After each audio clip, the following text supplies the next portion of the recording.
están? Ya estoy al aire, ¿no? Esto es tan perdido esto para mí en la casa. La verdad es que esta cosa siempre me pierde, pero estoy al aire, ¿sí? Ya, perfecto.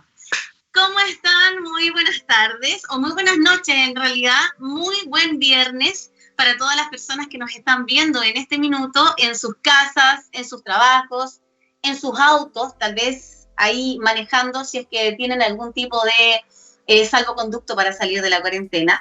Quiero saludar a todas las personas que día a día están con nosotros en Radio Tu Zona X y por supuesto que día a día me están siguiendo en las redes de la Sexy Coach en Instagram y también acá en Face. Estoy emocionadísima porque hoy día el programa se viene especial, es un programa dedicado a las parejas y al apetito sexual. Y para eso no voy a estar sola, voy a estar con un tremendo amigo mío desde hace como 25 años ya serán, ya no tengo la cuenta sacada. Nelson Jara, que está a este lado, ahí está a este lado, ahí está el señor. Hola, ¿Cómo estás, buenas noches a Nelson? todos. Bien, bien, buenas noches a todos y un gusto de encontrarnos nuevamente después de, bueno, hace un tiempo atrás estuvimos haciendo algunas El año pasado, en otra radio. El año pasado estuvimos haciendo algunas como cuñas juntos. Y sí, 25 años que somos amigos y hemos tenido este contacto de amistad y ahora profesional, así que ojalá tratando de responder algunas preguntas para ustedes, para la gente, para todos. Qué emoción. Oye, ¿puedo contar algo? Dale. Puedo contar que en aquellos años nosotros nos conocíamos en el colegio y tú eras del centro de alumnos y yo también me las daba del centro de alumnos y creíamos que salvábamos el mundo. Exacto, creíamos que salvábamos el mundo, correcto. Todavía lo creemos. De hecho, por eso nos dedicamos a lo que nos dedicamos, yo creo, ¿no? Sí, de todas maneras. Con la idea Nelson, de que bienvenido. mundo. Sí. Oye, sí, bienvenido. Contémosle a las personas quién eres tú, porque no quiero dar como tu tremendo currículum, pero digamos quién eres tú y por qué te invité. A ver, bueno, entiendo que las razones por las cuales me invitaste es porque soy psicólogo licenciado en psicología, ¿ya? Y llevo bastantes años así como trabajando en el área de la psicología en distintos ámbitos. Trabajando en el área de educación, por un lado, por otro lado en el área clínica y obviamente la docencia, también tratando de aportar un poco en la formación de nuevos profesionales en distintas áreas y ahí en este trabajo hemos tratado de ir aportando y sobre todo ante esta situación que está pasando también aportando en esos mismos ámbitos. Estamos utilizando este sistema online para poder hacer las atenciones clínicas, para poder seguir haciendo clases con los alumnos y seguir aportando en los programas de integración escolar, que es a lo que me dedico coordinando como en intervención directa con chicos con necesidad educativa especial. Así que estamos tratando con... ¿Tú manejas en el lenguaje de señas también? Sí, llevamos también un tiempo tratando de también ayudar en todo ámbito, no solamente en trastorno del espectro autista y algún tipo de discapacidad intelectual, etcétera, sino que también estamos tratando de hacer intervenciones en lengua de señas, tratando de eliminar un poco, o sea, no eliminar, porque obviamente el trabajo del intérprete es tremendamente importante, pero cuando se hace la atención directa con los chicos, con los pacientes, la idea es tratar de que sea directa por un tema de derecho del paciente, para que no haya un intermediario en la comunicación. Y esa es la razón por la cual llevamos un tiempo tratando de formarnos en esto de la lengua de señas, que se abrió un mundo. Y quiero aprovechar de agradecer mucho a toda la comunidad sorda que nos apoya, que nos ayuda en esto de aprender lengua de señas chilena. Eso por un lado. Oye, te estás manejando perfecto. Me acuerdo que hace un par de años cuando estabas recién partiendo y ahora ya te manejas perfecto en el lenguaje de señas, igual me emociona.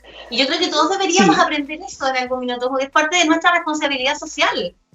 Bueno, de hecho esa es la idea, porque de alguna manera se plantea que en el caso de la discapacidad el problema es de la persona que presenta la discapacidad, y no, es una condición que la persona nació con esa condición, por lo tanto, en el caso particular de las personas sordas, el problema es el contexto.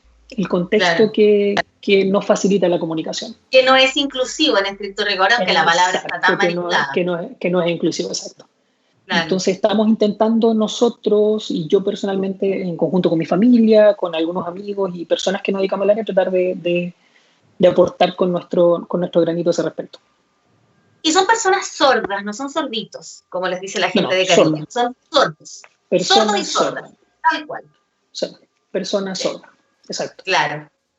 Bueno, ahí me Oye, imagino que bueno, que yo en tengo algún mi nombre en momento. lenguaje de señas. Dale. ¿Sí? Es así, Ah, qué bien. El mío así. es Nelson. Nelson es mi lengua de señas. Ah, ya, no. Lo que pasa es que más que un nombre, como que tú te pones una seña para tu nombre. Y como a mí me Eh, gusta reírme, entonces yo me puse así, ya. nada más. Bien, bien, bien. Algo abriendo. Tengo un amigo que se llama Mario Exacto. Cambiaso que me hace entender mucho el mundo de los sordos porque él es sordo y siempre tratamos de comunicarnos y uno trata Sí. de uno hacer el esfuerzo, por supuesto, para poder Claro, porque el esfuerzo entender es de y uno uno. incluirse. Exacto. Nelson, partamos por lo Cuéntame. primero. Dale. Vamos a hablar del deseo sexual hoy día. Ujú. Quiero que me expliques desde la perspectiva de la psicología qué es el deseo sexual para que nosotros en general entendamos cómo funciona esto del deseo. A ver, bueno, primero que hay que usar varios conceptos ahí y probablemente uno de ellos tiene que ver con la libido, que es el que probablemente generalmente se tiende como a interpretar de distintas teorías. La libido es como esta, llamémosles energía, llamémosles impulso, si nos vamos al área fisiológica, que de alguna otra manera va a asegurar que se manifieste la conducta asociada al acto sexual. Estoy tratando de referirme a esto desde una lógica solamente evolutiva y fisiológica. Perfecto. En este sentido vamos a tratar de dejar de lado aspectos que tienen que ver con la relación social, con el amor, etc. Si no estamos hablando La personalidad, etc. Exacto, acá no, estamos haciendo referencia al deseo sexual como el acto de procreación y de alguna manera que se establece como de mantener la especie, por lo tanto se define como un impulso que asegura la manifestación de la conducta del acto sexual para asegurar la mantención de la especie. Por lo tanto, que es uno de los tres objetivos del sexo, que es reproducción. exacto, por lo tanto, de alguna otra manera. Ahora, ¿por qué lo explico de esta manera? Porque probablemente vamos a ir relacionando un poco con la idea del programa que estás planteando hoy. De alguna otra manera, fisiológicamente y neurológicamente, todo comportamiento que se necesita mantener en el tiempo, ¿ya? Y necesita asegurar la supervivencia, necesariamente tiene que estar asociado al placer o al alivio. Porque Perfecto. de esa manera se asegura que un comportamiento se repita. Voy a dar un ejemplo. Comer necesariamente tiene que ser placentero, beber agua tiene que ser placentero o aliviante y tener relaciones sexuales. ¿Por qué? Porque si estos comportamientos no se repiten en el tiempo, la especie se extingue. O sea, si yo no como me muero, si no tomo agua me deshidrato me muero, y si no tengo relaciones sexuales se pierde mi línea evolutiva, ¿ya? Claro. Por lo tanto, estos tres comportamientos y otros tantos comportamientos más, y en el caso de los humanos, asociados a otro tipo de manifestaciones, probablemente necesitan asegurarse en el tiempo y esa es la razón por la cual el cerebro los asocia al placer o a los circuitos del placer o al alivio, que ahí es donde se relaciona el tema de la dopamina y todo ese juego neurológico que está asociado a ello. ¿Se entiende? Y todas las hormonas relacionadas con la gente relacionada con el sexo. Claro, que de alguna manera tienen que asegurar el comportamiento. Claro. Ahora, existen, de acuerdo al conocimiento que yo tengo, existen distintos tipos de deseo. Por ejemplo, el deseo que yo tengo por alguien cuando recién lo conozco y cuando recién me gusta, que está asociado al enamoramiento, es muy distinto al deseo que voy teniendo a través del tiempo con mi pareja. ¿Cuál es la diferencia de esos dos deseos? A ver, en el comportamiento psicológico. Ya, se plantea que incluso lo tiene establecido como los primeros 3 meses, que es como la fase del enamoramiento, que de alguna manera se busca asegurar la relación, ¿ya? O de alguna manera, y ahí es donde se produce todo este proceso como de conquista, donde probablemente tratamos de mostrar lo mejor de nosotros para que de alguna manera logremos enganchar a esta persona y vayamos poco a poco consolidando la relación. Ya, esa es la razón por la cual las teorías la plantean que en los primeros 3 meses de alguna otra manera esto se va manteniendo y tiene este nivel de energía o este nivel de activación constante para tratar de mantener y asegurar la relación. Y después de eso va evolucionando, obviamente, en los distintos procesos ya de un amor más romántico, de un amor más como de pareja y que se va manteniendo en el tiempo dependiendo de... Exacto. Ahora, el deseo que tenemos en un principio, me imagino que no hay necesidad de alimentarlo, está en un constante movimiento y me mantiene súper activo.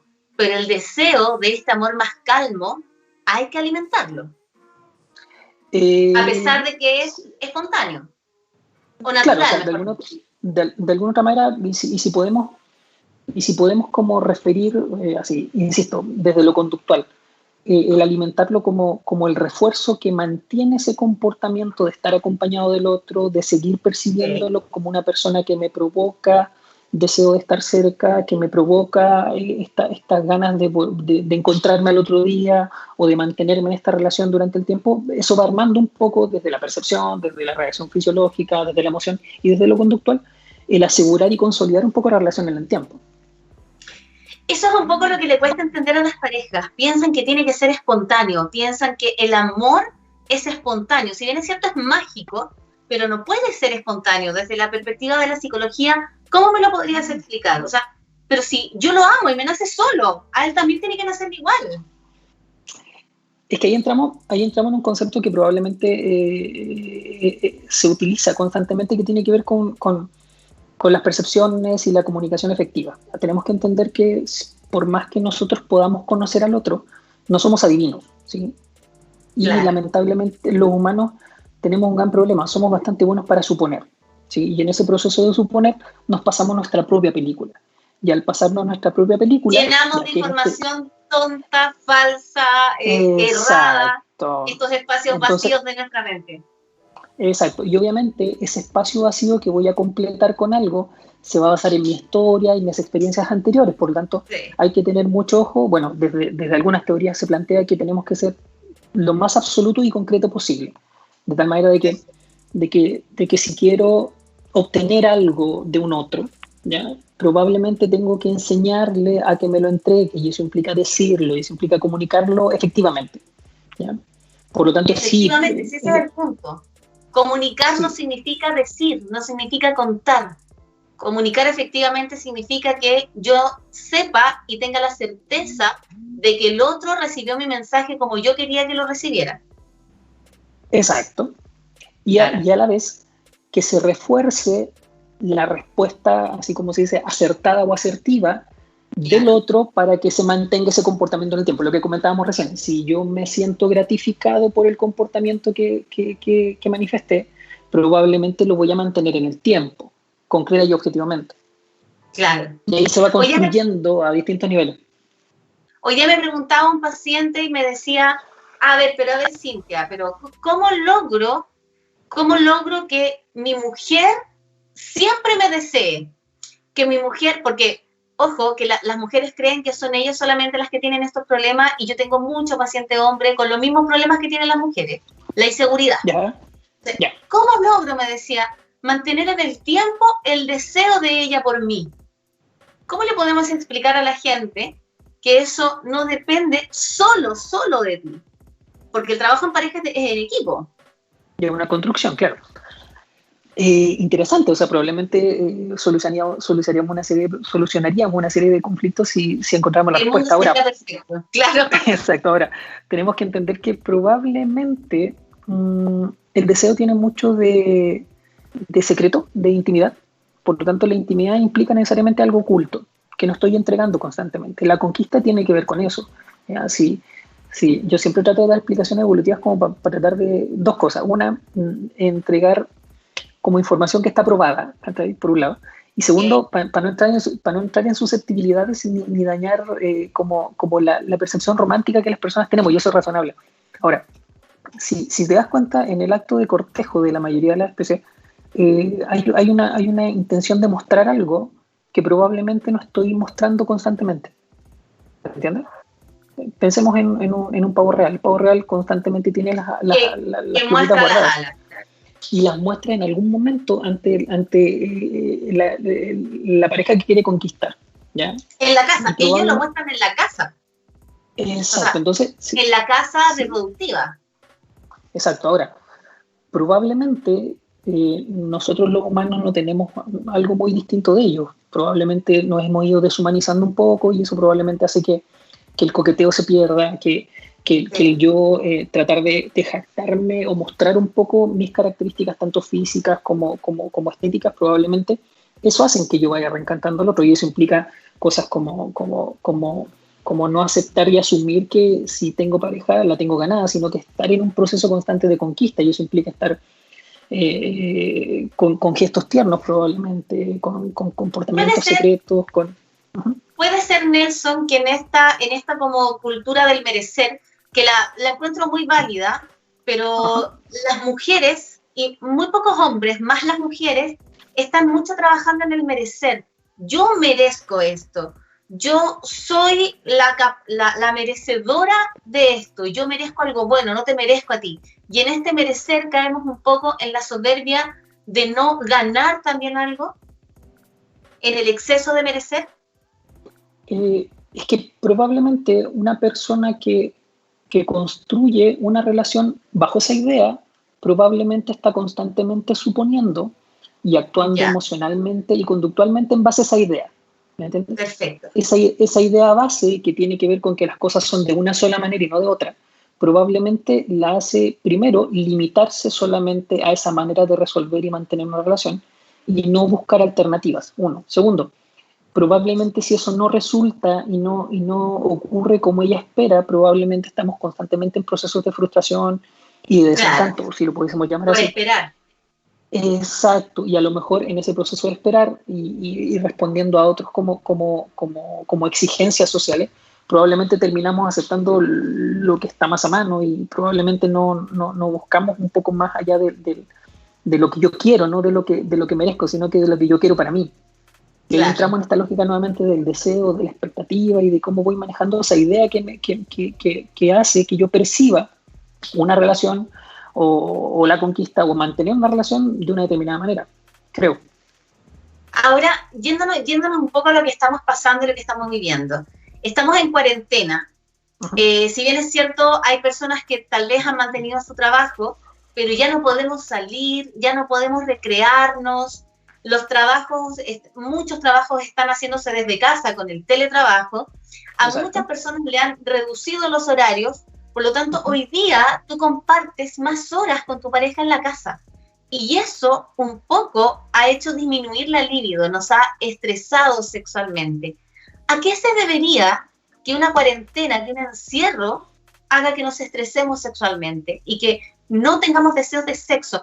No que no deseemos a la pareja, sino que no deseamos sexo. A ver, pueden haber una serie de explicaciones que pudiesen como mostrarlo claramente. Eso me voy a pegar algunas que probablemente van a tener sentido para nosotros, porque la idea es que también lo vayamos entendiendo y podamos ir haciéndonos cargo de algunas cosas. ¿Ya? Tenemos que entender que el contexto en el cual nos encontramos probablemente va a ser percibido como amenazante, ¿sí?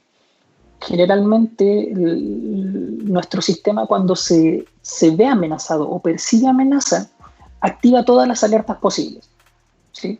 Y al estar activando todas las alertas posibles, yo estoy o preparándome para enfrentar una situación concreta o objetivamente, o voy a estar de manera crónica y constante preparándome para algo que probablemente nunca aparece, ¿ya? Y estas son las dos diferencias que existen entre el estrés. Un estrés positivo, que es cuando yo me preparo para una situación concreta y específica y armo todo mis herramientas físicas, emocionales y psicológicas para poder enfrentar una situación. ¿Cómo ir a trabajar todos los días? ¿Sí? Y todo el estrés que implica el tráfico, todo el estrés que implica llegar a mi lugar de trabajo, tener que lidiar con la actividad que realizo, las personas, no lo sé, ¿ya? Y eso tiene que ver con un estrés que probablemente yo soy capaz de manejar porque estoy acostumbrado a él o porque tengo la capacidad fisiológica, psicológica y emocional de enfrentarlo y objetivamente obtengo resultados, ¿ya? Claro. Y ahí probablemente eso sería un estrés positivo.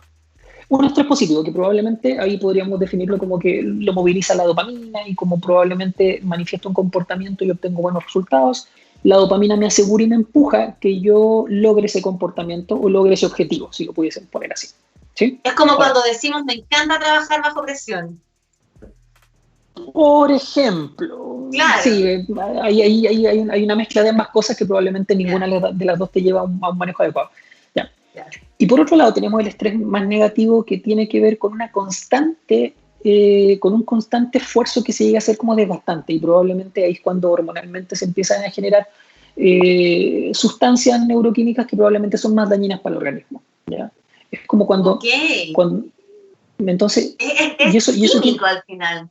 Es químico completamente, porque tienes que entender que nuestro sistema funciona a nivel de impulsos y movimiento, como lo decíamos recién, ¿ya? Ahora, existen neurotransmisores que me movilizan un comportamiento y neurotransmisores que me van a mantener más quieto y tranquilo, ¿sí? Por lo tanto, ese movimiento constante tiene que estar empujado por mi reacción fisiológica, ¿ya? Ahora, cuando estamos ante un estrés negativo, estamos generando un sobreesfuerzo para enfrentar una situación a la cual estoy sintiendo constantemente que no la resuelvo. ¿Ya?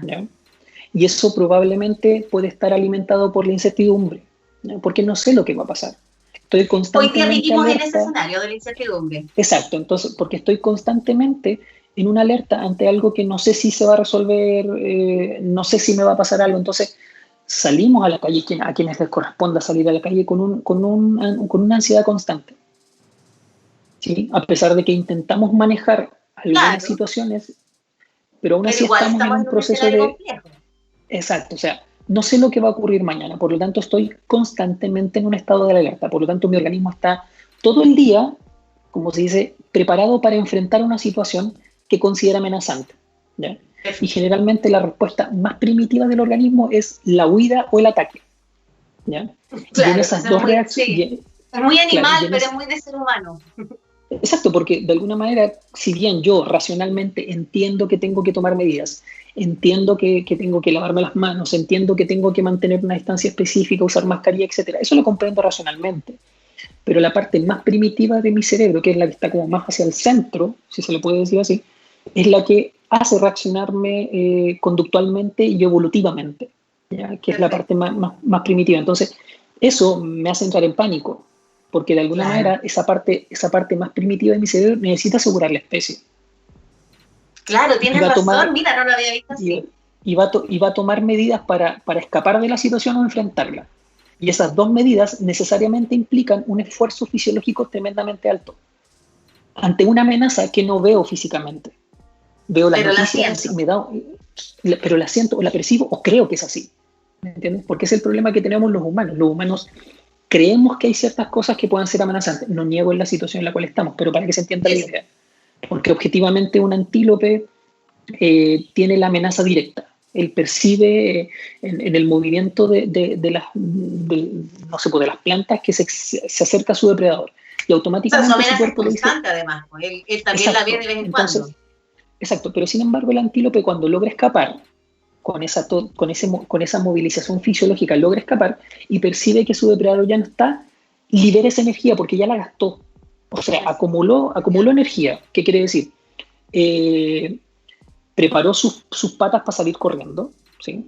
Su sistema digestivo trató de digerir la mayor cantidad de glucosa para dar la energía al cuerpo. El sistema inmunológico empieza a funcionar mal. ¿Por qué? Porque tenemos que dirigir la energía para poder salir corriendo, ¿ya? En ese momento se me quita el hambre. En ese momento dejo de enfocarme en lo que estoy haciendo. Imagínate, el antílope estaba comiendo, pero percibió su depredador y salió corriendo. Suspendió todo tipo de funciones para dirigir toda su energía fisiológica en escapar. Cuando logra llegar al cerro y se dio cuenta que el tigre ya no está, listo, ya logró el objetivo y retoma la tarea. Vuelve a comer o vuelve a hacer lo que estaba haciendo. Nosotros los humanos funcionamos de la misma manera. El problema es que la percepción de amenaza puede ser incluso sugestionable. Sí. Imagínate, en este momento no podemos ver físicamente este virus que nos está amenazando. El virus, claro.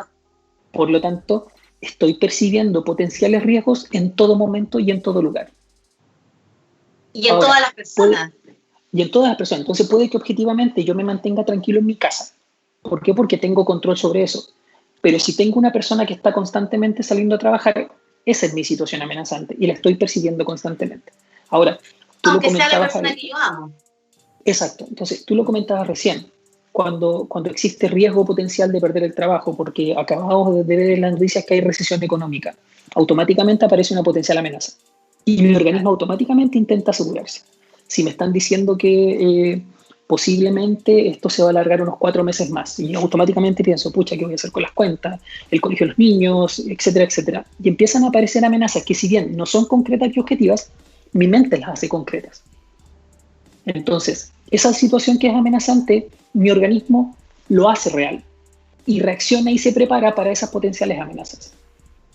Entonces, claro, en el plano sexual es como cuando tienes estrés en la pega y se te baja el líbido cuando llegas a la casa y no querés tener sexo. Hoy día el estrés es permanente. Es permanente, porque mira, está la etapa de alarma, donde yo me preparo para enfrentar una situación, ¿cierto? Lo decimos, sí. Evalúo esta situación y la percibo como amenazante, por lo tanto mi organismo se prepara para enfrentarla, ¿sí? Ahora, si la situación es persistente o ese estrés es persistente en el tiempo, genera un nivel de resistencia para aguantar la situación, ¿ya?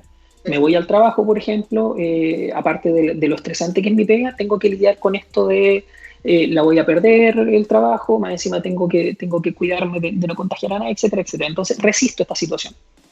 Logro salir de ese evento estresante y viene el agotamiento, ¿verdad? Porque me desgasté en prepararme para esto y en enfrentarlo durante un momento sistemático.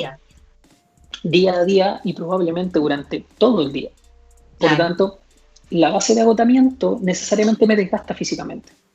Entonces, Nelson, entonces no es la cuarentena la que nos mantiene estresados sexualmente, no es el hecho de tener a la pareja más tiempo contigo, es todo el escenario en el que nos estamos moviendo hoy día, no es estar en la casa todo el día.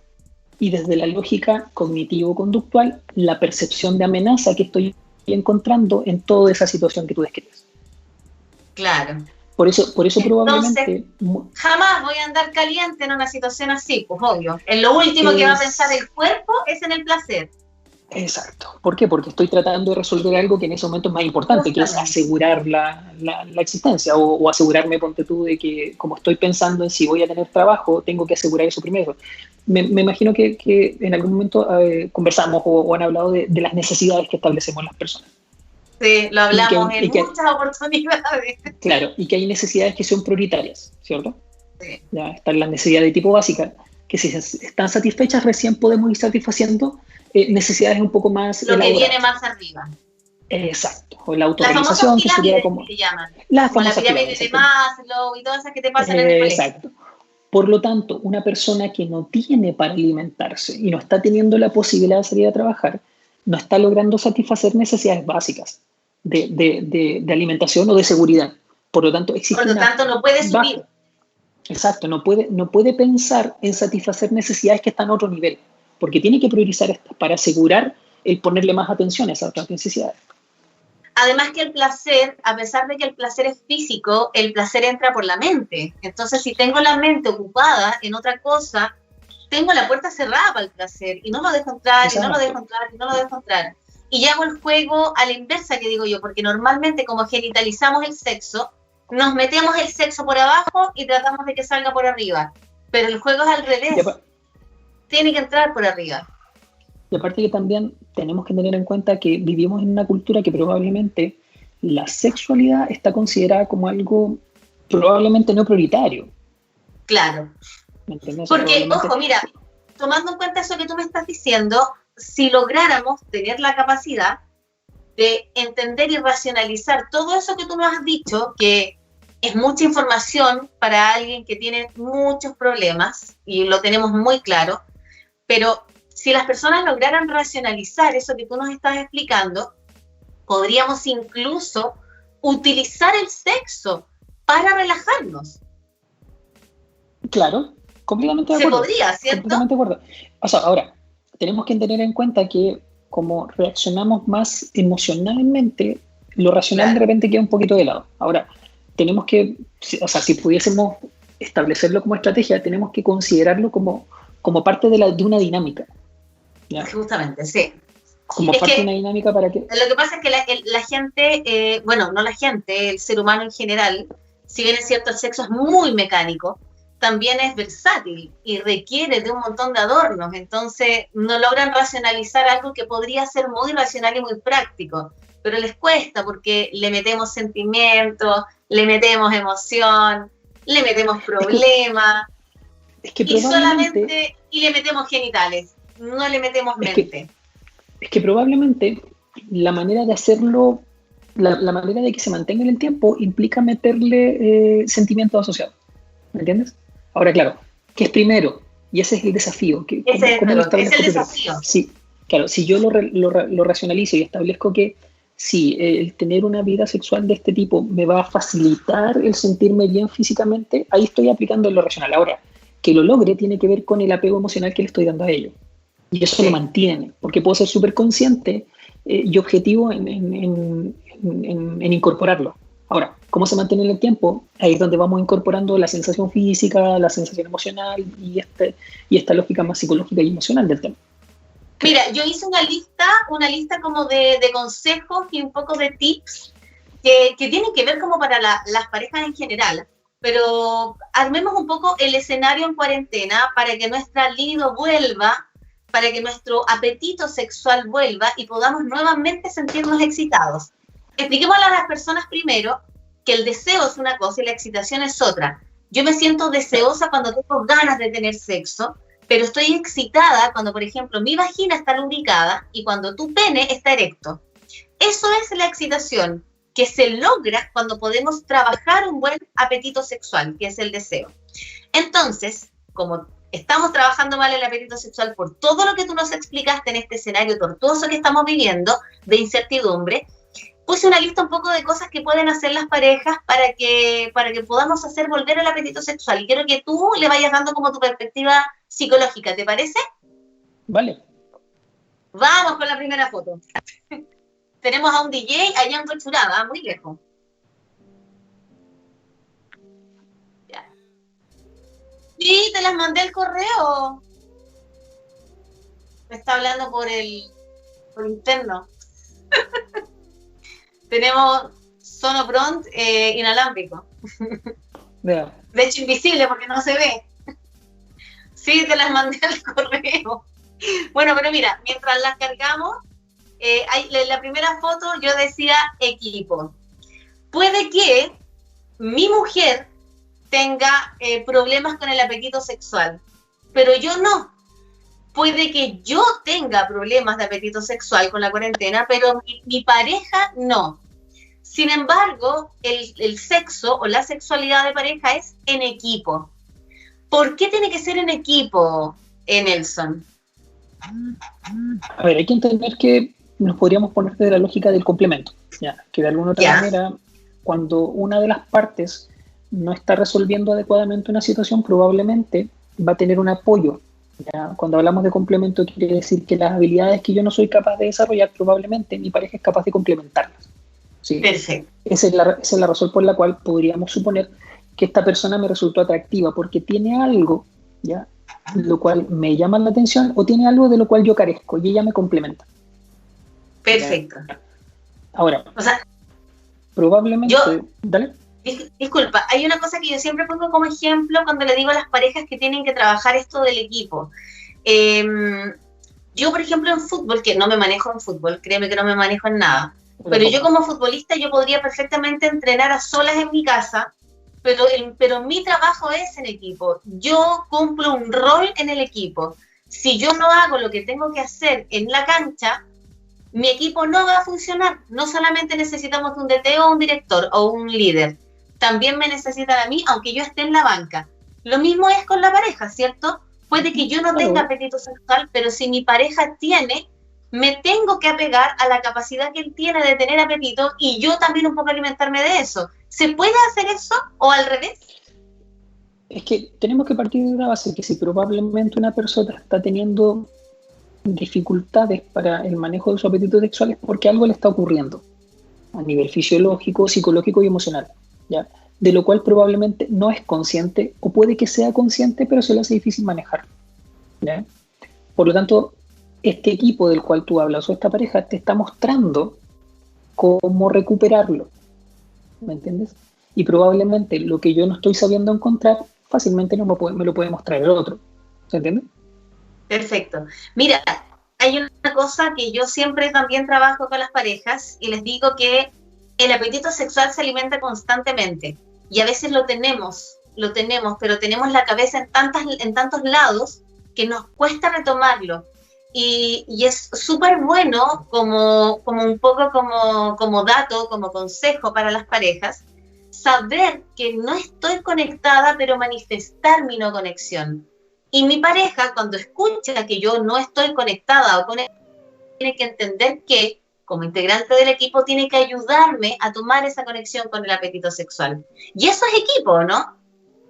Es que, mira, cuando hablamos de las dinámicas familiares o las dinámicas de pareja, tenemos que entender que todos cumplimos un rol, así como los personajes de una obra de teatro. Ahora, estos roles se pueden ir intercambiando porque probablemente va a haber un día en el cual yo no me voy a sentir ni con energía ni con ganas de hacer ninguna cosa. Pero obviamente ahí es donde el complemento de mi pareja en el rol de proteger o de cuidar la dinámica me suple o me reemplaza para volver a estabilizar, esta dinámica de la relación, siendo como súper sistémico en la explicación. Eso que dijiste me gusta mucho. De hecho, te voy a copiar, porque ¿vale? Tenemos roles, pero los roles son intercambiables. Eso es lo que a las parejas les cuesta entender. Porque acá yo soy la que toma la iniciativa, no tienes por qué ser tú, o al revés, pero si tú eres el que toma la iniciativa, ¿por qué tengo que serlo yo? No, pues tiene que haber ese intercambio de roles para que sea un equipo integrativo. Es que ahí entramos nuevamente en lo que comenzamos un ratito atrás. Si yo percibo una situación con una determinada idea, esa idea va a distorsionar mi percepción de la situación y mi percepción del conflicto y mi percepción de la solución. Y como obviamente voy a estar predispuesto ante la situación, voy a reaccionar emocionalmente de una manera tremendamente disfuncional y mi comportamiento va a ser errado. Yo creo que todos deberíamos tener psicología en el colegio para entender todo esto. Es que, ¿sabes qué? Y si, probablemente me van a caer muchos colegas y profesores encima. Sí. Yo creo que esto lo hacemos a diario. Sí, sí. ¿Ya? Lo que pasa es que a veces decidimos, desde el desconocimiento o a veces intencionalmente, hacer las cosas de una determinada manera. Todos tratamos de acomodarnos ante una situación, todos intentamos de alguna manera tratar de hacer las cosas adecuadamente. Y en ese proceso probablemente la chuntamos y en otros momentos no. ¿Ya? Pero a veces el sentido común nos muestra cosas. Echémosle un vistazo a las relaciones que hemos... Exacto, echémosle un vistazo también a las relaciones que hemos tenido antes. Cuando hablo de relaciones anteriores, no solamente nuestras propias relaciones, nuestros propios roles, sino que las relaciones de nuestros padres, a lo mejor de nuestros abuelos, y ir encontrando ahí, ir encontrando ahí posibles soluciones a nuestro problema, el conversar con un otro para conocer puntos de vista distintos. ¿Qué es lo que pasa, por ejemplo, cuando tú vas a terapia? O lo que me pasa a mí cuando yo les hago coaching, porque yo no soy psicóloga, y tú les haces preguntas solamente y me dicen, ya, pero sí, ¿qué tengo que hacer? Y yo les digo, ¿qué harías frente a esta situación? ¿Qué harías frente a esta otra? Todos tenemos la respuesta, pero cuando la verbalizamos la entendemos. Y ahí es donde viene algo que es fundamental y es la siguiente fotografía. No sé si Fakir alcance a cargarla. Espérate, démosle un cachito. Lo entiendo. Es la tercera fotografía, Fakir. Esa no, esa ya la hicimos. Yo estoy viendo todo lo que está Fakir, lo que está haciendo Fakir. Yo también. Sí. ¿Alcanzas igual a ver las fotos, Nelson? Sí. Ya. Esto es, no sé si está todavía al aire, pero eso es lo que se necesita precisamente para lograr lo que tú me estabas diciendo. La famosa y muy bien vilipendiada comunicación. Exacto, como le digo, como les decía, nosotros somos muy buenos para suponer. Y eso es, se supone.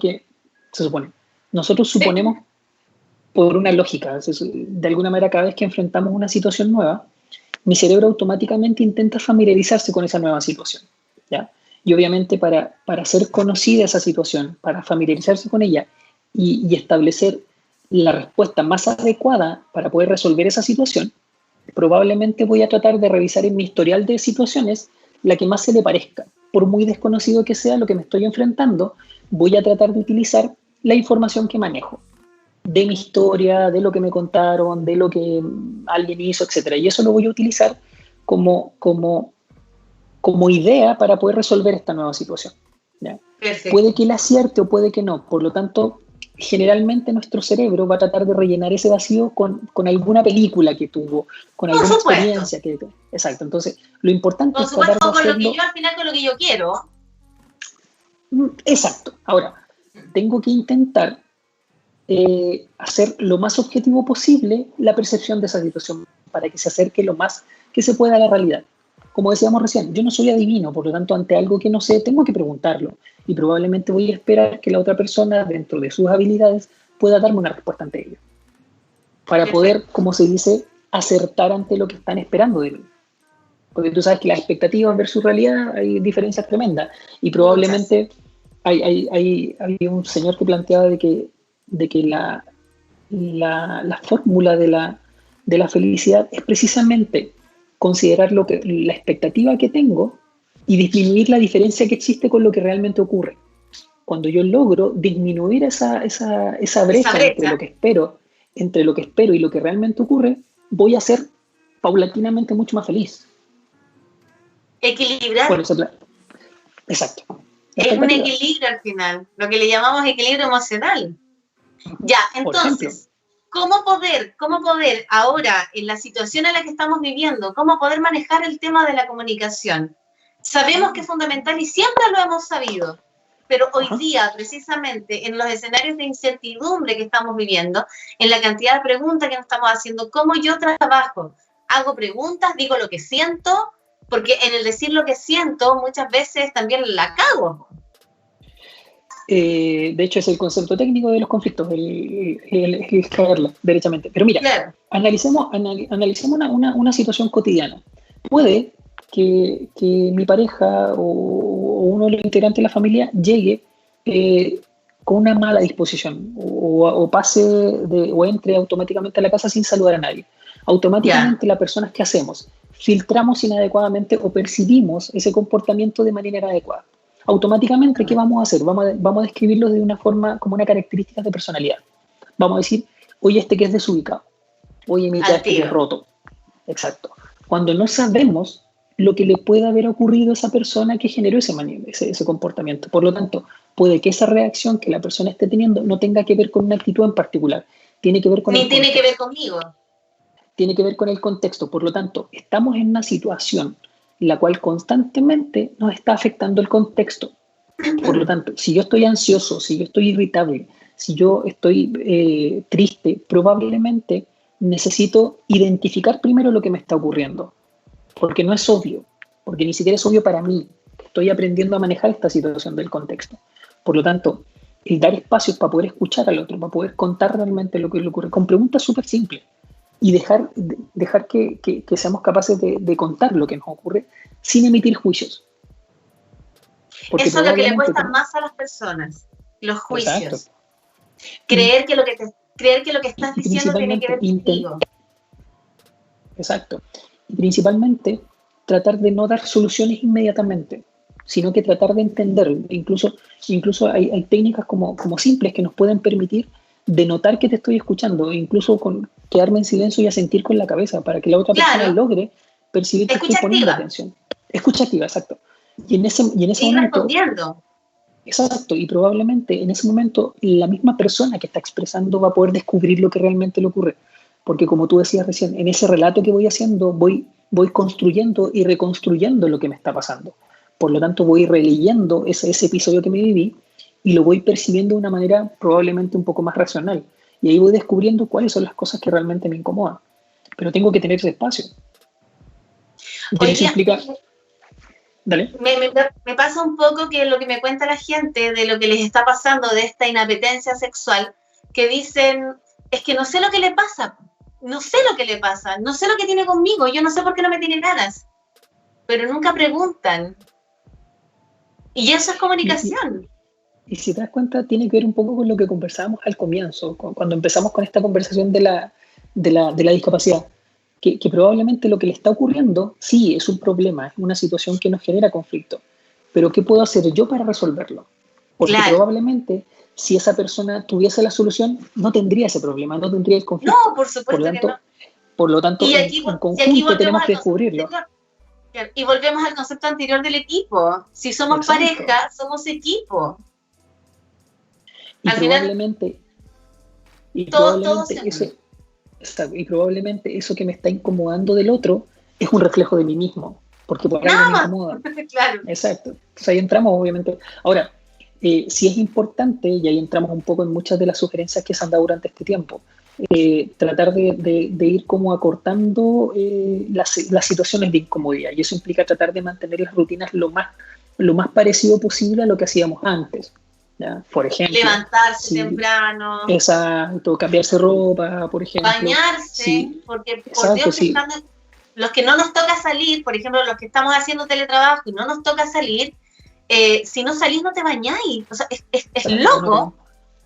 Es loco porque como que te bañáis para trabajar, no te bañáis por estar limpio, entonces de repente pasa un día, hoy no me bañé. Y claro, y si mantienes la rutina, te sales un poco de la situación en la que estás viviendo. Exacto, aparte que también hay que tener en cuenta que como mi cerebro está acostumbrado a una lógica y ahora estoy en algo diferente, es como que para el cerebro siempre es fin de semana, entonces yo tengo que romper eso, tengo que ordenarlo, y eso probablemente cuando mi pareja llega del trabajo, recibirla como siempre lo hacía, si tenemos la costumbre de no sé, poder conversar antes de ir a dormir, probablemente incorporar eso, si queremos tomar desayuno en la mañana como todos los domingos, mantenerlo, a pesar de que estamos todos como tú dices, en el trabajo haciendo cosas. Tenemos que tratar de reencantar esas rutinas que probablemente se han ido perdiendo producto de esta angustia extraña. Y ahora que tú dices eso, hay un tema fundamental que tiene que ver con la fotografía que viene a continuación, y es que hemos perdido, o esta cuarentena nos ha hecho perder espacios que son fundamentales para nuestra intimidad. Por ejemplo, como ya no hay fines de semana, porque todos los días son fines de semana, todos nos levantamos tarde, ya vámonos todos a acostar a la cama de los papás. O los niños duermen con nosotros porque nos acostamos hasta tarde, entonces no hay espacios de intimidad. Y el espacio de intimidad es fundamental para las parejas, porque intimidad no es lo mismo que privacidad, y eso es lo que las parejas no entienden. Ahora, es completamente razonable que eso se tiene que incorporar intencionalmente, porque acá vamos a incorporar el concepto hay que incorporar el concepto de autocuidado, ¿ya? Y cuando hablamos de autocuidado no solamente hablamos de la salud y el bienestar biopsicosocial, etcétera, etcétera, sino que hablamos del autocuidado en general. Por lo tanto, el autocuidado tiene que ver con comportamientos intencionados y conscientes. Por lo tanto, una rutina tiene que ver con hacer una modificación intencionada y consciente. Por lo tanto, sí, probablemente 1 o 2 veces por semana, entretenido que los chicos se puedan quedar con nosotros, etcétera, etcétera. Pero después tenemos que establecer el momento para nosotros como pareja. Sí. Eso hay que crearlo. De hecho, es urgente hacerlo. Y probablemente, sin más o menos detalles, uno puede explicarle eso a los hijos. Sí. Porque uno necesita brindarse esos espacios. De hecho, tú dices con más o menos detalles, tiene que ser con detalles. Lo que pasa es que no le vas a decir al niño vamos a tener sexo, pero ya utilizar la palabra intimidad para los niños es importante, porque ellos a la larga también van a querer tener su intimidad a través del tiempo y van a saber lo fundamental que es. Porque mis papás me criaron así, van a decir, mis papás tenían su intimidad. Porque cuando la gente piensa que hablar de intimidad es hablar de sexo, y no es eso la intimidad, es mucho más profundo. Claro, y conceptos tan simples como mira, estamos con la puerta cerrada, entonces ahí estás dando a entender que ese es tu espacio, y en ese espacio solamente entran las personas que tú permites que entren, y ahí vamos dándole herramientas también de autoprotección a los chicos. Entonces, claro, cuando hablamos de los espacios para la intimidad, tiene que ser algo planificado e intencionado, porque de alguna manera tiene un objetivo en particular. O por ejemplo, lo que sale en la fotografía. ¿Te das cuenta lo que están haciendo en la fotografía? Sí, completamente. Están acostados en un espacio que se supone que es la intimidad, pero está cada uno mirando un celular. Ahí están rompiendo la intimidad, y es lo que tampoco las parejas entienden. Claro, o sea, de hecho, idealmente no se debiese tener ni televisor ni celular en las habitaciones. Justamente. O sea, o se deja en el velador, por ejemplo, yo lo dejo en el velador porque es mi herramienta de trabajo, pero está ahí, en el velador. No estoy acostada con él, a no ser que sea una noche en que queremos ver una película en el celu, porque yo no tengo tele en mi pieza. Entonces ya se usa, pero son cosas esporádicas, así como excepciones. Claro, y si te fijas, es intencionado, es para un fin específico. Y que podemos decidir mantenerlo en el tiempo o eliminarlo completamente porque vamos a incorporar otra actividad. ¿Sí? Justamente. Códigos de intimidad son fundamentales, como por ejemplo lo que tú decías. Cuando los papás están con la puerta abierta, todo el mundo puede entrar. Cuando los papás están con la puerta cerrada, no pueden entrar. ¿Ah? Golpear, a lo mejor no lo sé, por ahí están los límites que establecen como familia. Claro, o sea, puerta cerrada no es llegar y entrar, hay que golpear. Exacto. Puerta con seguro es porque definitivamente no hay que entrar. No puede entrar, claro, por algo tiene seguro. Claro, o por ejemplo, algo que también es súper fundamental, que a mí a veces me dicen, pero ¿cómo lo hago si mis hijos se acuestan súper tarde? Yo les digo, fácil, acostarlos súper temprano, porque los hijos tienen que hacer lo que yo digo, no se hace lo que dicen los hijos. Entonces, exacto, vamos a definir la noche de la intimidad, y en esa noche los niñitos a las 10 ya están durmiendo. ¿Por qué? Porque es la única forma en que los papás puedan tener su intimidad, que ni siquiera tiene que ver con sexo, vuelvo a insistir. Claro, tiene que ver con discutir un tema relevante, tiene que ver con conversar con nosotros, porque la vorágine del día con los niños en la casa probablemente no nos permite hablar de nosotros, hablar de lo que le pasó a cada uno, etcétera. Ese es un momento de la pareja y hay que tratar de aprovecharlo. Y justamente, y eso es intimidad, porque la gente se confunde, me dice, sí, si yo tengo intimidad una vez a la semana y tenemos sexo. No, mi amor, le digo yo, eso no es la intimidad. Entonces tienen que haber códigos. Vamos con la siguiente foto para que la analicemos. La siguiente foto habla de los espacios para la conquista. Son dos cosas que parecen casi lo mismo, pero son tan diferentes. El espacio para la conquista tiene que ver con el alimento del apetito sexual. Si yo no tengo un espacio de intimidad, no voy a tener apetito sexual. Si no tengo un espacio para la conquista dentro del día, mi apetito sexual no va a ser alimentado. ¿Sí o no? Completamente. Incluso eso pueden ser desde hábitos incorporados naturalmente, como también situaciones que se van complementando como esporádicamente, ¿ya? Comportamientos de tipo, ¿cómo se puede decir? Tiernos o accidentales, si se le quiere llamar, hasta hábitos que están incorporados desde darle la bienvenida a mi pareja, no lo sé. Claro. Que van a ir manteniendo estos espacios. Sí, hay una cosa que es súper simple y yo la recomiendo siempre como tips a las parejas que están como perdiendo esta cosa del apetito por el otro y sobre todo ahora en cuarentena.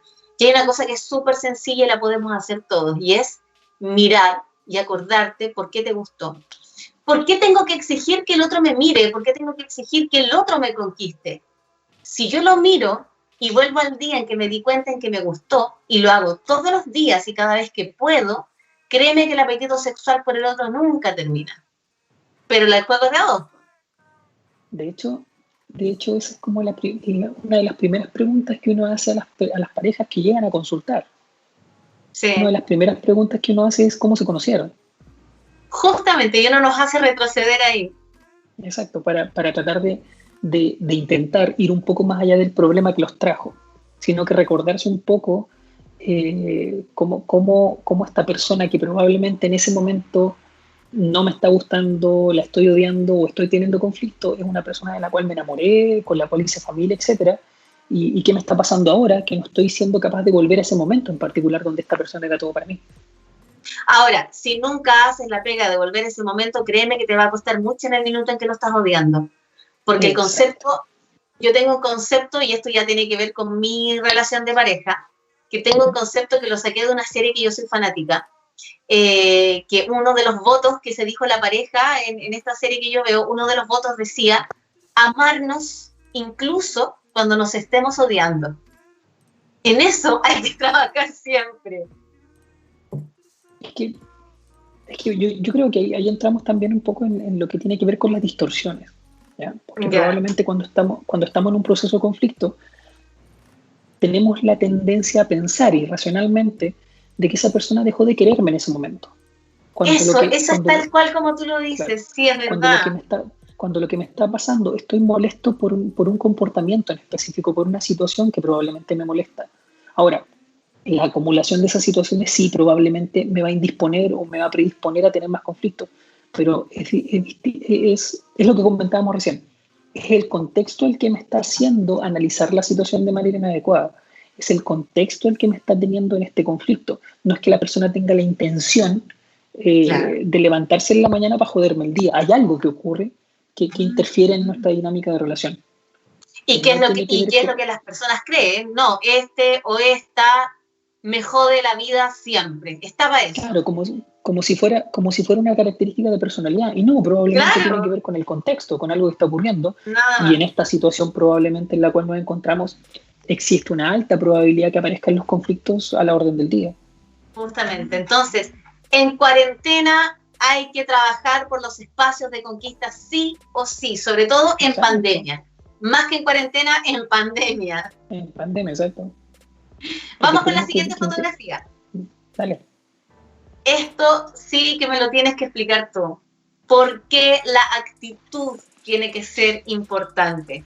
Mi actitud, no la del otro, mi actitud. Partamos de la lógica objetiva y racional. Es lo que puedo manejar. No puedo manejar la actitud del otro. ¿Ya? Ese es el punto. Gracias. De lo único que me puedo hacer cargo es de mis comportamientos y de mis propias reacciones. ¿Ya? Puedo condicionar quizás la reacción del otro, puedo condicionar probablemente lo que el otro puede hacer, incluso hasta derivado de la manipulación. Pero mis comportamientos y mi actitud es lo único que objetivamente soy capaz de manejar, porque eso es total y absolutamente mi responsabilidad. Claro. Sí, súper de acuerdo. Que se me movió la cámara, ahí sí, ya tengo la estufita acá al lado. No sé si hace frío en Antofagasta. Mira, está empezando a hacer frío, pero todavía no la enchufo. Me paro al lado nomás y cuando hace mucho frío la enchufo. Perdona, pero cuando decís la enchufo, mi mente es súper sucia, Nelson. Todavía no la conectas a la electricidad. A la electricidad. Ah, vale. Ya, perfecto. Entonces tú me decías, la actitud mía es la que yo puedo manejar. ¿Qué hay de cierto, Nelson, desde la psicología, que el comportamiento también genera comportamiento? Si yo tengo una actitud culiada todo el día, ¿se la voy a pegar a mi pareja? Bueno, ahí entramos nuevamente en depende. Bueno, casi todo en psicología depende y en psiquiatría medianamente igual. Todo depende de cuáles sean los límites y las resistencias que el otro tenga para envolverse en la situación. Ahora puede que si yo voy con una actitud de conflicto, probablemente vaya a encontrar un conflicto, porque termine reventando al otro.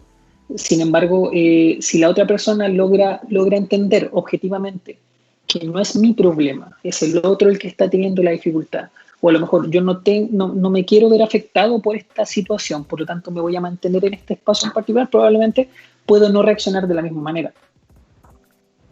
Va a depender de como decimos. Dale. No, que digo yo, es tan simple escucharlo y entenderlo, pero el ser humano, los seres humanos tenemos tantas limitaciones que nos cuesta tanto aplicarlo. Es que precisamente porque ahí entramos no solamente en el tema de la comunicación, la percepción, sino que también cuando estamos envueltos emocionalmente, probablemente eso también facilita que distorsione una percepción. Porque puede que yo esté tremendamente irritable. Cuando estoy irritable, cuando estoy enojado, cuando estoy triste, probablemente la percepción que estoy teniendo de la situación va a estar teñida por esa emoción. Tal cual como los personajes de Intensamente, que tocaban la bolita y percibían la situación de un color. Esto es exactamente lo mismo.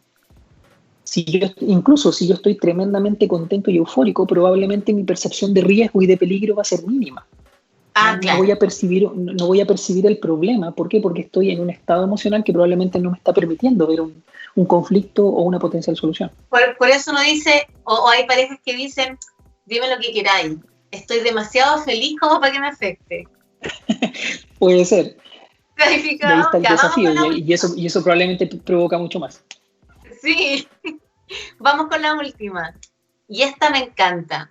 La erotización. Yo no tengo por qué dar por hecho. El apetito sexual se alimenta y se alimenta constantemente y es lo que la gente no entiende, porque yo tengo pacientes, Nelson, que me dicen, pero si yo le hago de todo para calentarla o hago de todo para calentarlo. Y un hombre, por ejemplo, me dijo en una oportunidad, pero si yo hago de todo para calentarla, yo le meto el dedo, le paso la lengua y yo le decía, pero eso no alimenta el apetito sexual. O sea, créeme que la mujer no alimenta eso, el apetito sexual. Y las mujeres, por otro lado, el discurso repetido de las mujeres es, pero si yo hago de todo, yo me compro encaje, yo me pongo el colalé, yo trato de ser bien maraca en la cama, porque son frases que a mí me dicen mis pacientes. Y yo les digo, no, eso no alimenta el apetito sexual de un hombre, no de todos. Puede que de algunos sí, pero cada uno tiene su forma de alimentar el apetito sexual. Sin embargo, todos tenemos niveles de erotización y que son fundamentales. Explícame por qué la erotización es fundamental. A ver, ahí entramos nuevamente en lo que tiene que ver con que lo que es erótico para mí no necesariamente es erótico para el otro. Justamente, sí. Por lo tanto, en este proceso de conocer al otro, en ese proceso de ser cómplices, probablemente voy descubriéndolo mucho más, pero eso implica necesariamente pensar más allá de mí, pensar un poco en el otro, y eso implica, y volvemos al concepto de comunicación y de ir conociendo mucho más al otro, sobre todo en los procesos de intimidad, y la intimidad, como tú decías, no tiene que ver solamente con el sexo, sino tiene que ver con esa capacidad que tengo de ir más allá de lo propio para entrar un poco en el otro. Ahora, cuando hablamos de la actitud, tiene que ver conmigo. Cuando hablamos de la erotización, tiene que ver con el otro y tener la capacidad de preguntar, de entender al otro. Y eso es una disposición, porque yo me dispongo de una manera distinta. Por eso el concepto etimológico de disposición, donde yo empiezo a disponer todo de mí para estar abierto a lo que el otro me puede entregar. Justamente. Ahora, cuando hablamos de erotización, también volvemos al inicio de todo, que es el tema del equipo. El Exacto. Equipo que se comunica, que busca sus espacios de intimidad, que busca el espacio de la conquista y toma una buena actitud para poder decir cómo vamos a erotizar nuestra relación. Y en cuarentena, con las pocas herramientas que hoy día estamos teniendo, no vamos a un motel, no se puede, no salimos a comer porque no se puede, no vamos a un cine porque no se puede, no podemos ir a caminar de la mano por una plaza porque no se puede. Entonces, ¿cómo nos erotizamos acá en la casa? Y eso depende de lo que tú decías, de conocer al otro, por qué cosas erotizan al otro. Y ahí entramos nuevamente en el concepto de la creatividad, porque de alguna manera hay que tratar de implementar los espacios de ocio, hay que entender que este es nuestro nuevo contexto, por lo tanto, algún espacio voy a poder encontrar para que esto se vuelva interesante o se vuelva llamativo. Justamente. Sí, justamente. Porque eso implica romper la rutina y no dejarme llevar por lo habitual. Sí. Este contexto y ojo, y no confundirse, porque a mí a veces yo les digo ya, ¿cómo van a trabajar su erotización? Y les digo, díganme, 3 ideas para que me comenten cómo van a trabajar la erotización. Y me dicen, no sé, podríamos hacer un trío, podríamos ver películas porno, podríamos comprar juguetes sexuales. Es como que estigmatizan todo lo de la erotización, es como que se supone que esto es erótico y hay que hacerlo. No, la erotización tiene que ver con qué cosas a mí me provocan ese tipo de erotización. Uh-huh. Y puede ser incluso hasta cosas más simbólicas también, no necesariamente tiene que ver con lo físico, y va a depender un poco de quién da capaz hoy de conocer al otro. Claro. A mí, por ejemplo... Hay personas que se intrigan con una entretenida conversación, por ejemplo. Sí, y que es muy erótico el intelecto. A mí me encanta, por ejemplo, ya esto es personal, me encanta que mi marido pase desnudo, me encanta. Para mí eso es muy erótico. A lo mejor para otra persona no, pero te juro que para mí eso me erotiza mucho. Pero lo tenemos que conversar, porque si no, él no lo sabría. Buen punto. De ahí entramos nuevamente en el concepto de la comunicación efectiva. Claro. Y bueno, ¿viste todo este juego que parte con el equipo y termina la erotización? Al final todo tiene que ver con lo otro. Exacto. Nelson, se nos pasó volando, hicimos más de 1 hora. Te quité mucho tiempo. No, bueno, sí, ya está, como te digo, ya me dispuse de esa manera, lo bueno que nos podemos organizar adecuadamente. Veníamos saliendo de atenciones con algunos pacientes que estamos haciendo este formato online, obviamente, y ahí justo estamos con el tiempo para esto. Qué bueno. Oye, te quiero agradecer enormemente tu tiempo, en serio, tu amistad, públicamente te la agradezco. Y muchas gracias por traernos todos estos conocimientos desde la perspectiva psicológica, que es lo que yo no tengo, porque yo solamente soy coach. Y eso, agradecerte. No sé, ¿quieres dar tus palabras? Aprovecha de decir dónde podemos atendernos contigo. Primero, yo quiero agradecer la confianza. Yo creo que independiente de nuestra amistad, que de alguna manera se ha mantenido a pesar de los años, sabemos y confiamos en el profesionalismo del otro. Yo quiero agradecer mucho eso, porque probablemente si otra persona me hubiese invitado a algo así, hubiese dicho no, mejor que no. Pero conozco tu trabajo, lo he seguido durante mucho tiempo y nos conocemos, y probablemente para mí es un honor que hayas decidido nuevamente contactarme para poder estar en compañía de tu programa y poder brindarle un poquito de ayuda a las personas desde esta humilde profesión que es lo que me encanta, y probablemente disfruto también compartirlo con otras personas, y por eso agradezco mucho la confianza, y obviamente disponibles para lo que puedan necesitar. Me imagino que puedo dar algún número de contacto o algo así. Todos los que quieras. Yo no sé, Fakir, si mientras él da el número tú lo anotas, ¿se puede? Sí, yo creo. Sí, ya, da el número y Fakir ahí con su magia a ver si bien, puede hablar. disponible, bueno, aquí en Antofagasta y por el sistema online a través de todo Chile y el mundo, ¿ya? A través de mi correo electrónico, jara.nelson@gmail.com. A ese correo nos podemos contactar y en el caso directo de llamadas telefónicas al más 569-979-57967. Perfecto. Cualquier consulta también que me jara.nelson@gmail.com. pregunten a mí tus datos.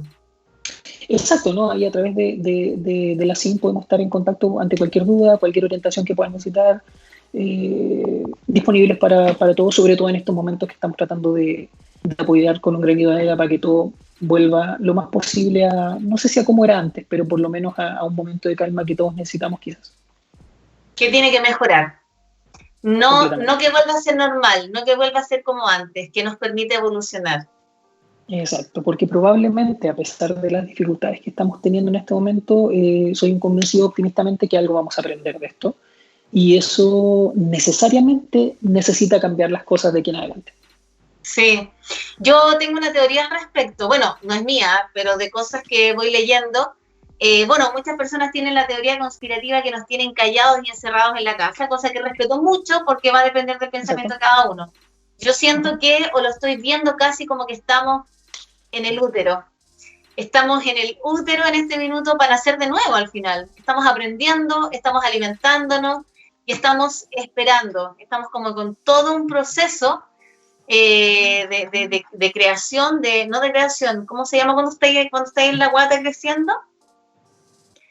Gestándote. Gestando eso, todo un proceso de gestación humana de la humanidad para poder empezar desde cero con una mirada distinta. Siento que nos hacía falta tener una mirada diferente desde hace mucho rato. Porque, agarrándome un poco de lo que planteas tú, porque en este proceso de ir encontrando nuevas formas de hacer las cosas, claro, de trabajar, de vivir en familia, etcétera, no solamente las estamos creando, sino que a la vez las estamos descubriendo y por eso estamos a veces chocando con algunas cosas o a veces encontrando asertivamente la mejor manera de resolverlo. Yo creo que ese es el mejor proceso, que es como la raya para la suma y las cosas en limpio que podemos sacar de esto, a pesar de que es una situación compleja y probablemente no la estamos pasando muy, muy bien. Soy muy optimista en el sentido de que vamos a desarrollar más herramientas y tenemos que ponerla en práctica cuando podamos volver a encontrarnos nuevamente, porque esto tiene que ser diferente, te lo puedo asegurar. De todas maneras. Nelson, un beso enorme. Y un abrazo. Cuídense mucho, agradezco la confianza desde aquí en Antofagasta, un cariño para ti y para todas las personas que nos pudieron escuchar, así que disponible para que me necesiten, atentos a todo lo que puedan necesitar. Un abrazo gigante. Vale, un beso enorme para mi Antofagasta, que la quiero tanto. Y también agradecerles a todos ustedes por la sintonía que nos brindaron hoy día. Recuerden que el programa siempre queda arriba en la web, acá en el Face, y les agradezco que todas las semanas estén con nosotros acá en la Sexy Coach. Quiero mostrarles antes de irme a mi amigo, pero lo voy a aprender, Happy Party. Este es uno de mis dildos favoritos. Primero porque tiene doble función, tiene la abejita, ¿la alcanzan a ver? ¿Y la alcanzan a escuchar? Es potente la abeja, miren. Es el que más me gusta. Y tiene un dildo en forma de pene con estimulación de zona G. El Happy Party se acabó la otra vez, fue un furor para todas las mujeres y todos los hombres que lo compraron en touchme.cl y ahora va a llegar el día 25, así es que por favor vayan haciendo sus encargos en touchme.cl en Instagram porque van a llegar y se van a agotar. Tiene carga USB, dura mucho la carga, aunque algunas tal vez les va a durar menos porque va a depender de la intensidad de cada una, y esto lo pueden ocupar con su pareja o lo pueden ocupar en solitario, en cuarentena o en pandemia. Ya, Happy Party se llama, fiesta feliz. Ya, yo me despido junto a touchme.cl, les dejo un beso súper jugoso y un abrazo súper refregado y nos vemos el próximo viernes en la consulta de la Sexy Coach.